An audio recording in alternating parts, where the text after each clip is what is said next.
Hey, it's Tim, Pickup Truck Plus SUV Talk, and we have some new teaser images from Toyota. We have the 2022 Toyota Tundra TRD PRO, the final tease. Dun dun dun! But these are actually some decent photos and show us what's going on underneath all that wrap they've been putting on for months in the spy photos. We actually see what's going on in suspension. So what I'm going to do is I'm going to put each image on the screen. We're going to talk about it. But also, I went back in time to, I don't know, a couple months ago. I saw my friend Dan Edmonds' suspension breakdown on the 2020 Toyota Tundra TRD PRO. I'm going to show you some before and after so we can kind of see what they're doing as far as some changes. So this may be actually valuable to you. Because what do you want to see? That's what I want to see. And I got pretty damn excited by seeing these photos. So I thought, finally, I don't care about your color seats. Show me what's going on underneath the truck. Or actually show me the engine bay another couple times. Let's get some details. All right, I'll stop. Let's go talk through these photos. Okay, let's start with these photos. We have the first one on the screen is your Tundra TRD PRO. It's got the skid plate, and we have the big red bar there. Ooh, big red bar. That's the anti-sway bar. Now, that one came out on the 2018 Toyota Tundra TRD Sport. It's been in the accessory catalog, and what that does actually has the truck ride more stiff, and so you can kind of get deeper into corners too. It doesn't sway as much, better for towing.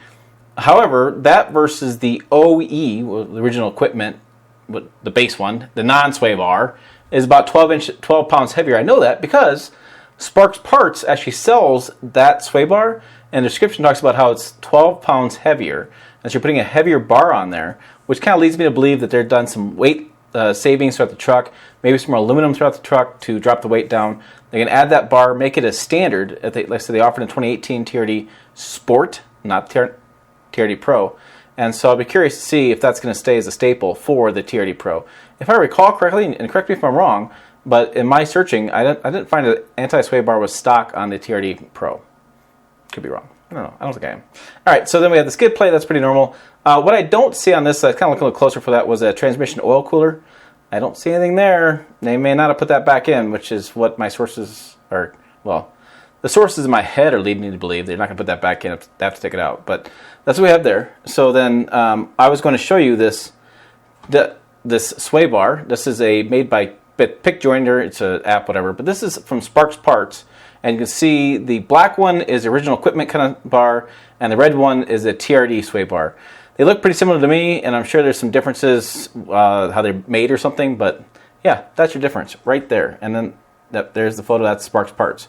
The secondary photo we can see here, this is behind the front driver's side tire, and we can see where the sway bar connects to, it looks like the kind of bolt that goes down to an arm that connects to the lower control arm of this upper and lower control arm setup. We have, looks like all the steering is the same. I don't see any changes there, but what I do see a big change for is that shock. Now that shock is a Fox. They've used, Toyota's used Fox quite a while. Now they have a TRD PRO. You can see that in the red lettering on that shock.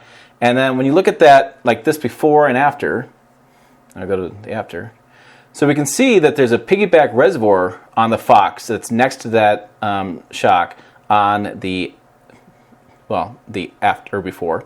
And we can also see that original equipment, that stock sway bar, the non-red one. Again, this is 2020. This kind of leads me to believe they haven't used it. That it's not red, it's black. But that's in a different placement. Notice that where that shock is mounted is attached to where that sway bar is attached. It's in a different spot, which I thought was interesting. So I'm going to go back here. You can see it again. See that sway bar is up closer.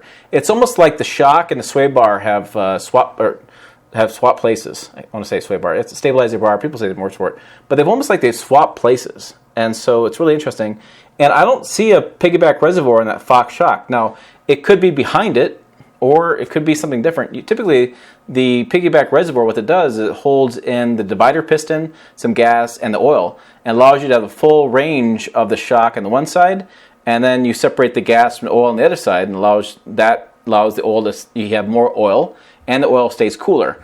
All that equals is less shock fade over a long period of time. The more you hit those shocks, the more you hit bumps and stuff, the more that oil and that shock heats up. The more it heats up, the less good of a job the shock does. So the shock doesn't respond the same when the oil is really hot. All right, so then you get some really harsh hits, bam, bam, bam, and that's where those shocks have kind of faded out. And if you do the remote reservoir, you allow those to keep that oil cool, and those oil works well with those shocks. That's why you see like the Pro Baja rigs and stuff have huge remote reservoirs, because shock fade. So interesting kind of looking at that stuff. I mean, you look at the sway bars up closer, and the shock mount is moved back a little bit. So that tells me probably the geometry of the Tundra TRD Pro, in this case, since we know it's TRD Pro, is going to be different. And I theorize this truck's bigger. I think this truck is actually taller than the current TRD Pro. And so I wonder if there's some changes in geometry and how the atoms lined up. But speaking of how some changes happen, let's go ahead and flip to the back. Boom. We knew this was coming. You saw it in spy photos. It's basically Ram suspension. That's really what it is, right? So this Ram came out in 2009, came out with a 5-link coil suspension. And so you have the coil spring, and you can see that yellow and blue, that is the bump stop in the coil spring. So as coil spring compresses, as you have more weight to it, the bump stop will keep it from, causing damage and bottoming out so badly. It's going to hold that stiff a little bit as you have more weight and as you overload it. The shock to the right, you can see where that shock mount is. It's to the right near the tire, which is a little bit different, and I'm going to show you a little different picture there too.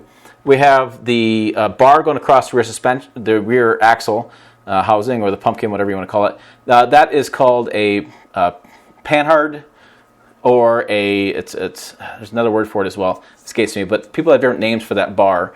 But that bar connects with, that's one link. Then you have 2 links that go from the bottom of the axle forward, which you can kind of see the bracket, I think, to the right. And you have 2 that go forward on both sides, and they're up and down. And then the link to the back, they all work together to keep that rear axle stabilized. And what happens there is you get a better ride quality. You tend to get just a smoother ride, and you don't have the big leaf springs there, so you do save some weight as well. It's been really popular in Ram. Ram's done really well with that kind of suspension setup. We've known Toyota's heading towards that. You look at like the Tahoe, the Suburban, the Yukon, they've all gone towards actually independent rear suspension now. So the solid axle with leaf springs is kind of becoming outdated a little bit, which is kind of interesting. Ram, I think, is even done with the 5-link coil suspension on their heavy duties. And they actually get on air suspension as well. So I don't see air suspension when I look at these photos. I don't see like airlines anywhere. Maybe there's some weird stuff in there. I really want to take some more time to look at all this kind of photos. And maybe there's an airline up in here. Maybe that's what that is, but I'm just not seeing it. So looking at now, this other one. Oh, there's a video. I'll show you the video in a second. I'm going to pull up an image here I pulled from, so I kind of pulled this image from Ram. What they're showing here is they're showing a heavy-duty rear axle, or not heavy-duty, they're showing their max towing axle in the 1500. But I kind of pulled the image up because you can see that 5th link there, or actually goes across there. You see that 5th link there, you can see the links there, you can see the coil. So you can kind of see where they've copied that. The bump stops aren't on this diagram. And then that's the front. So there's your air suspension. You can see the air suspension lines.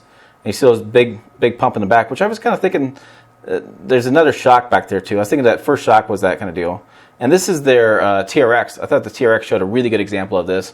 Again, a little bit different setup, but you have the bump stop that's built into the spring, and you have that, you can see that Bilstein shock right there, that suspension shock. So, just kind of those images going around.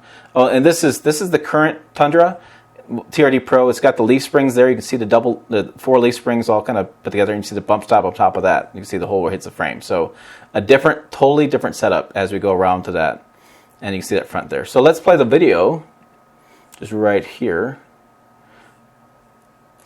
You see it, they're just going to turn things around. Just taking the same photos and just kind of moving a little bit. So then there you go. What I was going to say was in the rear of, I guess I don't have a picture of it. Yeah, I thought I had a picture of it, but the rear brackets of the shock goes down and they actually go in line with the pumpkin, so nothing's too low.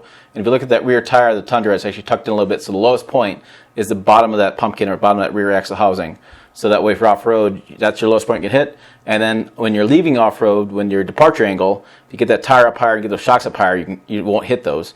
Chevys, the Silverado and Sierra are really down low with their shocks. Something I've learned as I've kind of watched this segment more closely. So that's what we have for you right now. This is, like I said, let's go for the front. That is what we know. This is what we know without me saying anything about it, is that these are the photos of the next-gen Tundra TRD Pro.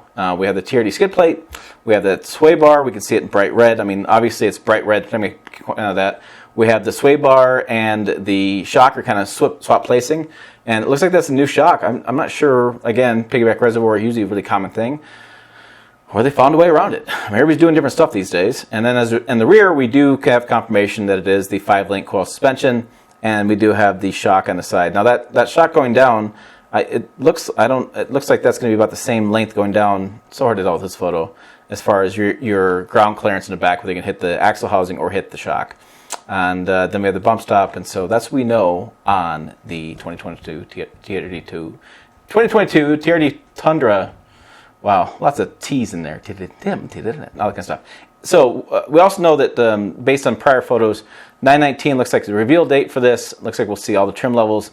I will tell you, I'm going to have all the information for you when that goes live, because I'm going to get the details here in a couple weeks or whatever the deal is as far as timing. So of all the details for you, I do know I'm going to buy one this year for the channel. I'm not sure if it's going to be a TRD Pro version, because I'm still getting used to that front end styling. It's a little different. And so I have lots of news for you coming to ton of news. Check the other videos over here. If you missed any other teasers, website down below. As always, thanks for watching. I'll see you down the road.